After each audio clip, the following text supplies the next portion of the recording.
오늘부터는 생명의 삶 본문을 따라서 예레미야서를 살펴보게 됩니다.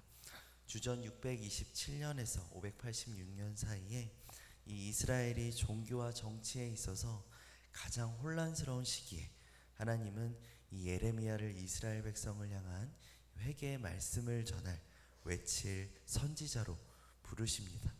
이러한 하나님의 부르심 앞에 이 예레미야는 자신이 어린아이라 말할 줄 모른다며 두려워하지만 여호와께서는 그런 그와 함께 하시겠다 약속하시고 입에 할 말을 넣어주시겠다라고 말씀하십니다.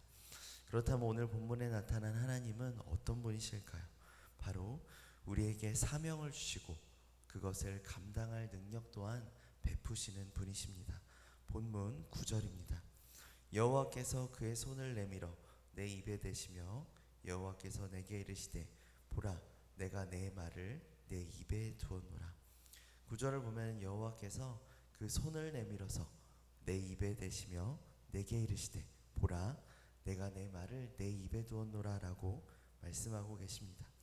하나님께서 이러한 일을 예레미야에게 행하신 것은 그가 자신을 가리켜서 예레미야가 6절에 나는 아이라 말할 줄 알지 못하나이다 라고 말하였기 때문일 것입니다. 여기서 예레미야가 말한 아이로 번역된 말은 원어로 나르인데 이는 젖먹는 유아로부터 또 결혼 정년기에 해당하는 청년회까지 그 다양한 의미로 사용되는 단어입니다. 때문에 학자들은 당시 예레미야의 나이가 대략 한 20세 전후였을 것이라고 추정하고 있습니다. 이렇게 많지 않은 나이, 청년의 나이에 말재주와 경험도 부족하여서 이 선지자의 사역을 감당할 수 없다라고 하나님께 예레미야는 답한 것입니다. 그리고 실제로 예레미야가 말씀을 전해야 할 대상은 이스라엘뿐만이 아니었습니다. 이스라엘뿐만 아니라 그 주변국인 아수르, 바벨론, 이집트, 모압, 에돔, 암몬과 같은 대제국인데 이러한 대제국의 말씀을 선포해야 했던 이 예레미야는 이 청년으로서 감당하기에는 너무 거대하게 느껴졌던 것 같습니다. 더군다나 예레미야가 선포해야 할 메시지는 이 사람들이 듣기 싫어하는 멸망과 심판의 메시지였습니다. 이처럼 예레미야는 열방의 선지자로 또 자신의 백성들에게 멸망과 심판의 메시지를 전하는 선지자로 감당해야 했기에 예레미야는 당혹스럽기도 하고 또 큰 부담을 느꼈을 것입니다. 하나님은 그런 그에게 너와 함께 하겠다 약속하시면서 사명을 감당할 능력을 주십니다. 8절에 두려워하지 말라 내가 너와 함께 하겠다. 그리고 9절에 손을 내미시며 예레미야의 입에 대셨습니다. 하나님이 손을 예레미야의 입에 대시는 것은 연약하고 무능한 그를 말씀을 대언하는 선지자로 세우시려고 능력을 부어주시는 표징이라 할 수 있습니다. 이렇게 하나님께서는 에스겔의 경우와 같이 예레미야의 입에 말씀을 넣어주심으로 예레미야가 선지자의 사명을 온전히 감당할 수 있도록 하시는 것이었습니다. 이처럼 하나님께서 사명을 맡기실 때 그것을 감당할 능력도 함께 주시는 분이십니다. 게다가 하나님이 친히 함께 해주십니다. 그래서 우리는 어떤 사명도 주님의 부르심만 확실하다면 능히 감당할 수 있는 것입니다. 그렇다면 우리는 그 부르심 앞에 어떻게 반응해야 할까요? 오직 아멘과 순종으로 그 부르심에 응답해야 합니다. 본문 7절입니다. 여호와께서 내게 이르시되 너는 아이라 말하지 말고 내가 너를 누구에게 보내든지 너는 가며 내가 내게 무엇을 명령하든지 너는 말할지니라. 하나님께서는 예레미야를 선지자로 세우신 후에 내가 너를 누구에게 보내든지 너는 가라.